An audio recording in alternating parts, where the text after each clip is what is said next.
अस्सलाम वालेकुम। आज के लेक्चर में हम कोड जनरेशन देखेंगे। अभी तक हम थ्री एड्रेस कोड जो है वो डिस्कस कर रहे थे। थ्री एड्रेस कोड में हमने देखा था कि हम कंट्रोल फ्लो स्टेटमेंट्स को किस तरह से थ्री एड्रेस कोड में कन्वर्ट कर सकते हैं। इस पे हमने बूलियन एक्सप्रेशंस की कन्वर्जन देखी और उसके बाद हमने कंट्रोल फ्लो स्टेटमेंट्स को देखा by using back patching. Back patching के अलावा हम टू पासेज में कन्वर्जन कर रहे थे, जबकि हमने बैक पैचिंग को यूज़ किया और हम एक ही पास में या एक ही इटरेशन में थ्री एड्रेस कोड जनरेट कर पा रहे थे। तो एक पास में जनरेशन जो है वो एफिशिएंट हो जाएगी। हम जो है वो जो जंप्स थे उनको हम प्रिडिक्ट कर रहे थे कि हम कौन सी स्टेट पर हमें कौन सी जगह पर आगे फर्दर अगली जो इंस्ट्रक्शन है वहाँ पर जंप करना है। लेबल्स भी यूज़ किए जा सकते हैं, लेकिन जो कन्वेंशन हम यूज़ कर रहे थे क्वाड्रपल्स की, उसमें जो इंडेक्स था इंस्ट्रक्शन का वो एज लेबल यूज़ हो रहा था। जब हमने स्टार्ट पर देखा था कि हमारे पास मल्टीपल टाइप्स के जो है वो थ्री एड्रेस कोड्स हो सकते हैं, तो क्वाड्रपल्स में आप लेबल्स भी यूज़ कर सकते हैं और इंस्ट्रक्शन इंडेक्स भी यूज़ कर सकते हैं। तो कोड जनरेशन का मतलब ये है कि हमारे पास जो थ्री एड्रेस कोड है जिसको हम देख रहे थे अभी तक, उसको हम मशीन कोड में कैसे कन्वर्ट करें। अब मशीन कोड जो है वो तो एक्चुअली हम जानते हैं कि ऐसा कोड है जो कि बाइनरी की फॉर्म में है और एक्चुअल मशीन के हार्डवेयर के ऊपर रन हो रहा होगा। लेकिन हमें ये भी पता है कि जो असेंबली लैंग्वेज का कोड है उसकी वन टू वन करस्पॉन्डेंस है मशीन कोड के साथ। जितनी भी आपकी इंस्ट्रक्शंस हैं, लेट्स से अगर उसमें देखें असेंबली में मूव है या ऐड की इंस्ट्रक्शन है, तो उनके अगेंस्ट जो है वो फिक्स्ड नंबर ऑफ़ बिट्स के कोड्स हैं जो कि ये बताते हैं कि कोई भी एक मशीन कोड में जो इंस्ट्रक्शन है वो ऐड की है या मूव की है। तो यही जो, अगर आपको याद हो जब आपने कंप्यूटर आर्किटेक्चर देखा था, तो उसमें जो इंस्ट्रक्शन एग्जीक्यूशन साइकिल था उसमें फेच एंड डी कोड था। तो जो डी कोड जो दूसरा स्टेप था, तो वहाँ पर इंस्ट्रक्शन डिकोड होती है कि एक्चुअली ये जो इंस्ट्रक्शन है वो काम क्या करेगी, whether it is move instruction और add instruction, subtract, multiply, jump etcetera.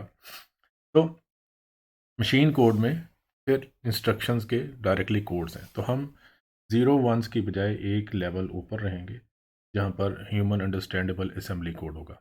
तो मशीन कोड से हमारी फिर मुराद जो है वो असेंबली लैंग्वेज है या असेंबली कोड। तो अब पर्पज़ ये है कि हम थ्री एड्रेस कोड को असेंबली लैंग्वेज में कन्वर्ट कर सकें, लेकिन किसी हद तक ऑलरेडी जो हमारा कोड है वह सिंप्लीफाइड फॉर्म में है। जब हमने देखा था कि हमारे पास जो क्वाड्रपल्स होंगे उसमें ज़्यादा से ज़्यादा दो ऑपरेंड्स होंगे, एक ऑपरेटर होगा और एक डेस्टिनेशन या असाइनमेंट के लिए जहाँ पर आंसर सेव होगा। तो जो असेंबली लैंग्वेज की इंस्ट्रक्शन है वो भी वैसी ही होती हैं। तो देखते हैं कि किस तरह से हम असेंबली में उसको कन्वर्ट कर सकते हैं। Code generation means intermediate code to machine code. हमारे पास जो इंटरमीडिएट कोड है that is three address code, और जो मशीन कोड है that is assembly language code. Generated code should be correct and efficient. Obviously जो भी कोड जनरेट हो उसमें अननेसेसरीली आप एक्स्ट्रा चीज़ें या एक्स्ट्रा वेरिएबल्स यूज़ ना हों और कोड जो है वो डायरेक्टली कन्वर्ट हो जाए करेक्ट वे के अंदर। फॉर एग्जांपल कुछ ऑपरेशंस हैं, लेट्स से मूव का ऑपरेशन है तो यहाँ पर असाइनमेंट हो रही होती है, जो सोर्स से चीज़ डेस्टिनेशन में मूव हो रही है। ऐड का मतलब ये है कि दो ऑपरेंड्स जो हैं उनको ऐड करे और आंसर अगेन डेस्टिनेशन में। यहाँ पर सब्ट्रैक्ट हो सकता है, ठीक है, तो उस केस में भी वैसा ही है कि दो ऑपरेंड्स हैं, दोनों को जो है पहले से सब्ट्रैक्ट करके दूसरे से destination minus subtract minus source और आंसर अगेन डेस्टिनेशन में सेव हो जाएगा। सिमिलरली गो टू जो स्टेटमेंट है, तो अगर आप असेंबली में देखें तो वहाँ पर JMP या जंप के नाम से एक इंस्ट्रक्शन है जो कि यूज़ होती है। इसके अलावा कंडीशनल जंप्स भी हैं असेंबली लैंग्वेज में, आपको पता है। हमारे थ्री एड्रेस कोड में भी कंडीशनल जंप्स है जहाँ पर हम इफ़ को यूज़ कर रहे होते हैं कि if something is compared then where to jump. तो एग्जांपल से देखते हैं कि हम किस तरह से अपना थ्री एड्रेस कोड को असेंबली कोड में कन्वर्ट कर सकते हैं। फॉर एग्जांपल यहाँ पर हमारे पास एक स्टेटमेंट है that is x is equal to Y plus Z. तो ये इंस्ट्रक्शन जो है वो असेंबली में किस तरह से होगी। सिंपलिसिटी के लिए हम कोई स्पेसिफिक जो असेंबली लैंग्वेज या असेंबली का इंस्ट्रक्शन सेट यूज़ नहीं कर रहे हम। रजिस्टर जो है AX BX वगैरह वो नेम यूज़ नहीं कर रहे, बल्कि हम इन एग्जांपल्स में रजिस्टर्स के नेम जो है वो R0 या R1 एंड सो ऑन, ये नेम्स जो है वो हम यूज़ कर रहे हैं ताकि हमें पता चल जाए कि हम रजिस्टर में कोई वैल्यू रख रहे हैं। तो यहाँ पर देखें तो सबसे पहले हमें जो चीज़ करनी है y प्लस जेड, ये हमें एडिशन का ऑपरेशन करना है और आंसर जो है वो x में असाइन होना चाहिए। तो move R0 coma Y means जो भी मेमोरी एड्रेस या मेमोरी वेरिएबल y में है वो रजिस्टर 0 में कॉपी हो जाए या मूव हो जाए। And then add R0 comma Z, कि R0 में जो y की वैल्यू थी वो और z की वैल्यू जो हमने अब उसको दी है वो ऐड होके तो आंसर जो है वो R0 में स्टोर हो जाए। सिमिलरली अब देखें तो हमें आंसर जो है वो x जो वेरिएबल है उसमें चाहिए, तो फिर हम एक और जो है वो मूवमेंट करेंगे रजिस्टर से मेमोरी में। तो यहाँ पर देखें move x coma R0, R0 में जो आंसर होगा वो वापस x में कॉपी हो जाएगा, मूव हो जाएगा। तो इस तरह से एक जो इंस्ट्रक्शन है x is equal to Y plus Z, तो हम 3 असेंबली लैंग्वेज की इंस्ट्रक्शन से उसको मैप कर सकते हैं। वही काम जो ऊपर वाली इंस्ट्रक्शन कर रही है 3 असेंबली की लैंग्वेज, जो असेंबली की इंस्ट्रक्शन है उनसे हो रहा है।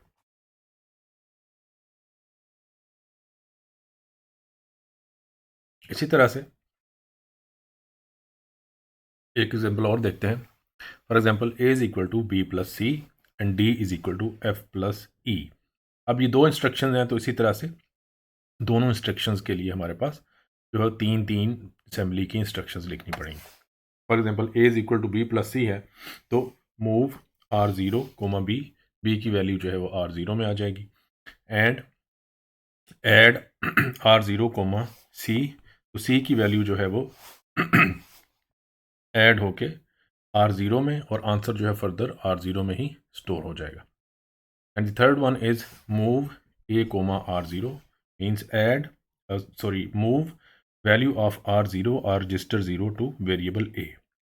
Similarly, next instruction is move R0.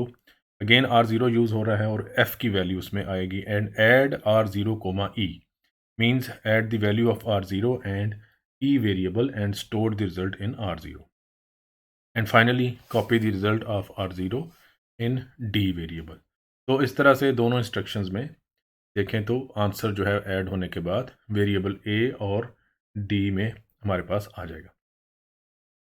तो इसी तरह से हमारे पास जितनी भी थ्री एड्रेस कोड्स हैं, अगर फॉर एग्जांपल यहाँ पर एक और मैं कह देता हूँ let's say G is equal to H, ठीक है। तो समटाइम्स कुछ जो असेंबलर्स होते हैं वो मेमोरी टू मेमोरी मूवमेंट जो है वो अलाउ नहीं कर रहे होते, तो पहले वैल्यू एक दफ़ा से रजिस्टर में मूव होती है और फिर वापस किसी वेरिएबल या मेमोरी में मूव होती है। तो इस केस में हमारे पास अगर सिंपल असाइनमेंट है तो मूव कोई भी register comma H and further move G comma R। जो R रजिस्टर है R1 R2 AX BX हो सकता है, कोई भी CX हो सकता है, और आगे फर्दर उनकी फर्दर डिवीजन होती है एक एक बाइट की या 8 बिट्स के लिए, या आपके पास एक्सटेंडेड जो है 16 बिट्स के भी हो सकते हैं एंड सो ऑन। तो उनसे आप जो है वो वैल्यूज़ मूव करवा सकते हैं। इसी तरह से नेक्स्ट एग्जांपल देखें तो हमारे पास है let's say go to some label. अगर इस तरह का इंस्ट्रक्शन है, इस तरह की इंस्ट्रक्शन है 3 एड्रेस कोड में, तो कंडीशनल जंप नहीं है, एक लेबल मेंशन्ड है, तो सिंपली हम JMP की इंस्ट्रक्शन यूज़ करेंगे। JMP और आगे लेबल, तो लेबल जहाँ भी होगा वहाँ पर जंप हो जाएगा without any condition. Next example is for assembly, is for array index. Let's say b is equal to ai, then move r0 comma I, तो I की जो वैल्यू है वो रजिस्टर में आ गई, and then move r1 comma a r0, ठीक है। तो लेट्स से ये मेथड है हमारे पास जो इंडेक्स को फाइंड आउट करने के लिए। तो इंडेक्स जो है वो हमने r0 में रखा है और a r0 यहाँ पर, यहाँ से a स्टार्ट हो रही है और वहाँ से आगे हमारे पास कौन से इंडेक्स पर जाके हमने वो वैल्यू उठानी है, वो R0 में, ठीक है। आगे फर्दर यहाँ पर एक स्टेप जो है वो हमने स्किप किया कि अगर फर्दर लेट्स से 8 बिट्स हैं या 8 बाइट्स हैं, तो आगे जो जो जंप करना पड़ेगा, फिर हमें आई से उतने नंबर की मल्टीप्लिकेशन करनी पड़ेगी, जो हम पहले एग्जांपल देख चुके हैं। एंड फाइनली जो आंसर है वो R1 में आ जाएगा। And further move B, R1, तो जो आंसर R1 में है जो वैल्यू, वो B में मूव हो जाएगी और असाइन हो जाएगी इस इंस्ट्रक्शन के लिए। नेक्स्ट देखते हैं, तो हमारे पास कंडीशनल जंप्स थे 3 एड्रेस कोड में। If A is less than B then go to ABC। तो जितने भी हमारे पास कंट्रोल फ्लो स्टेटमेंट्स थी, अगर आपको याद हो, तो या तो वो आपके हमारे पास 3 एड्रेस कोड में होंगी, 2 ऑपरेंड्स होंगे। अगर यूनरी ऑपरेटर है तो एक ही ऑपरेंड होगा, असाइनमेंट ऑपरेशन में भी एक ही ऑपरेंड होगा। अगर हमारे पास इफ़ एल्स है, या फिर लूप्स हैं, या फिर स्विच स्टेटमेंट्स हैं, तो हमारे पास इस तरह की कंपैरिजंस होंगे। तो इफ़ सम कंडीशन और expression then go to some label. ठीक है, तो इस केस में हमें देखें कि हमें अब कंपैरिजन करना है। Conditional jumps are used after CMP statement. तो यूजुअली असेंबली में पहले हमें 2 वेरिएबल्स को या 2 रजिस्टर्स को कंपेयर करना होता है, और उसके बाद जो है वो जंप की वैल्यू होगी कि उस कंपैरिजन की बेस के ऊपर कहाँ पर हमें जंप करना है, जो कंडीशन है वो क्या होगी। CMP compares two values. For example, we have if A is less than B, then go to ABC। तो यहाँ पर देखें, तो जो लेबल है दैट इज़ ABC, और जो कंडीशन है that is A is less than B। तो अगर A की वैल्यू B से लेस है, then jump to label ABC। उस केस में देखें तो क्या काम करना पड़ेगा। इस एक जो है इंस्ट्रक्शन के लिए 3 एड्रेस कोड में जो है वो हमें 4 लाइन्स ऐड करना पड़ेंगी। Move register 0, A means A की वैल्यू रजिस्टर 0 में मूव होगी हमारे पास।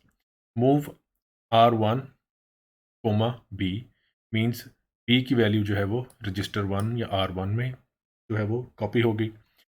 And compare CMP R0, R1। अब यहाँ पर इस इंस्ट्रक्शन में दोनों की वैल्यूज़ जो है वो कंपेयर होंगी कि क्या हमारे पास जो R1 की वैल्यू और R0 की जो वैल्यूज़ हैं रजिस्टर्स की, उनका कंपैरिजन होगा, और उसके बाद फिर कोई ना कोई जंप हमें करना है उन कंडीशन की बेस के ऊपर। तो कंडीशन अब जो हम चेक कर रहे हैं कि first one is A and second one is B। If A is less than B, तो means jump if value of first operand is less then second operand, तो उसको हम कहते हैं जंप लेस। JL से रिप्रेजेंट करते हैं। JL का मतलब ये है कि jump if R0 means first operand's value is less than R1. It means jump if R0 is less than R1, then jump to label ABC। अगर यहाँ पर जो है वो ग्रेटर के लिए होता, लेट्स से अगर ऐसे होता कि if A is greater than B, तो फिर हमारे पास JG jump if value is greater. ठीक है, तो यहाँ पर फिर ABC जो है हमारे पास लेबल आ जाना था। इसी तरह से जंप लेस है, लेस इक्वल है, ग्रेटर ग्रेटर इक्वल है, जंप इक्वल है, जंप जेड है, जे जी जिसको हम लिखते हैं। तो वो सारे कंडीशनल जंप्स जो हैं वो किए जा सकते हैं based on this comparison statement.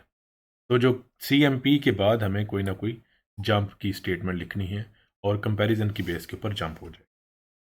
अब असेंबली में काफ़ी टाइप्स के हमारे पास जंप की स्टेटमेंट्स हैं। सबसे पहले अगर आप जंप्स में देखें तो JMP है, जो सिंपल एक जंप है, उसमें कोई कंडीशन नहीं है। This is an unconditional jump, always jump to some specific label, जो भी स्पेसिफाई किया जाएगा उस लेबल पर ये जंप कर जाए। सेकंड वन इज JE और JZ means jump equal, jump if value of both operands are equal. तो जो हम कंपैरिजन कर रहे हैं CMP, तो लेट से हम कहते हैं R0, R1। तो JE का मतलब है कि R0 और R1 अगर इक्वल है तो फिर जंप होगा। नेक्स्ट इज JNE और JNZ means jump if both values are not equal. अगर R0 R1 जो है वो इक्वल नहीं है तो फिर जंप होगा नॉट इक्वल के लिए। Okay, next is jump if value is greater, means if R1 is greater than R0 is greater than R1, तो it means R0 is greater than R1, तो उसके लिए जो जंप है हमारे पास उसको हम JG से डिनोट कर रहे हैं. Next is JGE means jump equal, greater equal. Jump if R0 is greater than or equal to R1, तो उसके लिए jump greater equal है jump if value is greater or equal. jump less, अगर value less है means R0 is less than R1 है, तो फिर ये वाली कंडीशन जो है वो कंडीशनल जंप जो है वो एग्जीक्यूट होगा. Next is less equal, just like greater equal, तो jump less equal JLE, jump if value of first operand is less than or equal to the second operand. Similarly कुछ और jumps हैं, for example jump if ECX is 0, तो उसको हम jump ECXZ लिख रहे हैं कि इस स्पेसिफिक जो रजिस्टर है हमारे पास एक्सटेंडेड CX रजिस्टर, अगर इसकी वैल्यू 0 है तो फिर जंप हो. सिमिलरली अगर हम कुछ ऐड कर रहे हैं तो अगर कैरी बिट 1 है तो उस केस में कहाँ पर हमें जंप करना है, तो जंप इफ़ कैरी इज़ 1, तो jump if carry means JC. For example अगर हम कुछ बाइनरी नंबर्स को ऐड कर रहे होते हैं तो समटाइम्स जो हमारे पास टारगेट मेमोरी लोकेशन है उसमें जो आंसर हम सेव कर रहे हैं वो आंसर उससे बड़ा है और एक कैरी बिट जो है वो प्रोड्यूस होती है. तो बाइनरी एडिशन में अगर एडिशनल कैरी बिट जो है वो ऐड हो रही है तो उस केस में फिर हम उसको चेक करके तो यहाँ पर जंप लगा सकते हैं. सिमिलरली अगर हमने एक बाइट है हमारे पास मेमोरी और हमने दो नंबर्स को ऐड किया और आंसर जो है वो एक बाइट से ऊपर चला जाता है, तो उस केस में फिर जो ओवरफ्लो बिट है हमारी वो एक्टिव हो जाएगी. तो उस केस में फिर उस ओवरफ्लो को चेक करते हुए भी हम जंप कर सकते हैं. तो jump O means jump if overflow. ठीक है जी. तो इस तरह से कुछ कंडीशनल जंप्स हैं, इनको हम यूज़ कर सकते हैं इफ़ जो हमारी स्टेटमेंट है जो कि 3 एड्रेस कोड का पार्ट है उसको असेंबली में कन्वर्ट करने के लिए. Cost of the generated code, अब ये थोड़ा सा इंटरेस्टिंग है क्योंकि हमें पता है कि जो रजिस्टर मेमोरी लोकेशन है वो एफिशिएंट है एज़ कंपेयर टू मेमोरी. तो रजिस्टर्स जो हैं वो स्मॉल मेमोरी यूनिट्स हैं जो कि आपके सिस्टम के प्रोसेसर के ऊपर ही या प्रोसेसर के साथ ही होते हैं. तो उनकी एग्जीक्यूशन और उनमें डाटा स्टोर करना और उनसे डाटा फेच करना इंतहाई फास्ट है. लेकिन अगर मेमोरी से डेटा लेके आना हो तो उसमें थोड़ा सा ज़्यादा टाइम लगता है कंप्यूटर्स में. तो उसकी बेस के ऊपर हम फिर जो जनरेटेड कोड है उसकी कॉस्ट निकाल सकते हैं कि कोड जो है वो कितना एफिशिएंट है. If both operands are registers then cost is 1. अगर हम दो रजिस्टर्स के दरमियान में मूवमेंट कर रहे हैं, मिसाल के तौर पर मूव R0, R1, तो मतलब रजिस्टर 1 की वैल्यू जो है वो रजिस्टर 0 में मूव हो रही है, तो रजिस्टर्स के दरमियान में ही मूवमेंट है. ठीक है. तो अगर दोनों ऑपरेंड्स जो हैं वो रजिस्टर्ड हैं तो इसका मतलब इस इंस्ट्रक्शन की जो कास्ट है that is 1. Number 2, if one operand is register and the second is memory then cost is 2. अगर एक रजिस्टर है और दूसरा जो ऑपरेंड है वो मेमोरी है तो मेमोरी से हमें एक दफ़ा डेटा लेके आना पड़ेगा, तो उस केस में फिर कास्ट जो है वो 2 है. तो अगर हमारे पास इस तरह का move let's say R2, X है, तो X जो है वो एक वेरिएबल है जो कि मेमोरी में डिफाइंड है और वो उसकी वैल्यू R2 में मूव हो रही है, तो इसका मतलब इस इंस्ट्रक्शन की कास्ट है 2. Number 3, if both operands are memory then cost is 3. अगर दोनों ऑपरेंड्स जो हैं वो मेमोरी वेरिएबल्स हैं तो फिर कास्ट जो है वो 3 हो जाएगी अगर एक वेरिएबल से वैल्यू जो है वो दूसरी वेरिएबल में जा रही है या दो वेरिएबल्स को हम ऐड कर रहे हैं. इसी वजह से कुछ जो हमारे पास असेंबलर्स हैं या जो इंस्ट्रक्शन सेट आर्किटेक्चर्स हैं तो वो मेमोरी टू मेमोरी मूवमेंट और मेमोरी टू मेमोरी एडिशन या सब्ट्रैक्शन वाले ऑपरेशंस जो हैं वो अलाउ नहीं करते क्योंकि उनमें जो एफिशिएंसी है असेंबलर्स की वो अफेक्ट होती है. तो हम अज्यूम करते हैं कि अगर मेमोरी टू मेमोरी अगर अलाउड है तो उस केस में जो कास्ट होगी दैट वुड बी 3. तो इस तरह से अगर हमारे पास कोई भी जनरेटेड कोड हो जो कि हमने 3 एड्रेस कोड से असेंबली में कन्वर्ट कर रहे हों तो हम उस जनरेटेड कोड की कास्ट फाइंड आउट कर सकते हैं कि कितनी कास्ट है. फॉर एग्जांपल हमारे पास एक कोड है that is move R0, Y. सबसे पहली इंस्ट्रक्शंस उसमें देखें तो एक रजिस्टर है जिसके अंदर हम वैल्यू एक वेरिएबल की मूव कर रहे हैं, ठीक है। तो एक मेमोरी है और एक रजिस्टर है, तो it means its cost is 2। Then move R1 comma Z। अब Z की वैल्यू जो है वो R1 में मूव हो रही है, तो here again first one is a register and second one is a memory variable Z, तो again cost is 2। Third one is add R0 comma R1। अब यहाँ पर ऐड हो रहा है R1 की वैल्यू R0 में और आंसर फर्दर R0 में ही स्टोर हो रहा है, तो दोनों ऑपरेंड्स जो है वो रजिस्टर्स हैं, so cost is 1। And finally R0 में हमारा आंसर जो है वो वापस हमने एक और वेरिएबल में स्टोर करना है, दैट इज़ x। तो उस केस में देखें तो हमारे पास जो वैल्यू है वो रजिस्टर से मेमोरी में मूव हो रही है, तो दो ऑपरेंड्स में से एक मेमोरी है और एक रजिस्टर है, तो उसमें से फिर अगेन कास्ट इज़ 2। तो टोटल कास्ट अगर देखें इस कोड की तो दैट इज़ 7। जितनी भी इंस्ट्रक्शंस हैं, अगर हम इस कोड को एग्जीक्यूट करेंगे तो जितनी भी इंस्ट्रक्शंस हैं उनका टोटल जो टाइम का या कास्ट का सम होगा वो टोटल कास्ट होगी इस कोड। तो 2 2 1 और 2, it means total cast is 7। तो इसी तरह से अगर दो लोग जो हैं या दो क्वेश्चंस हैं हमारे पास, जिसमें 3 एड्रेस कोड है हमारे पास और हम उसको असेंबली में कन्वर्ट कर रहे हैं, तो जो कन्वर्टेड असेंबली कोड है हम उसको एवेल्यूएट कर सकते हैं कि क्या कन्वर्टेड कोड की कास्ट जो है वो ज़्यादा है या कम। तो हमारी कोशिश ये होती है कि जो जनरेटेड कोड है उसकी कास्ट कम से कम हो, ताकि वो कंप्यूटर्स के ऊपर एफिशिएंटली रन कर सकें। तो that's it for code generation.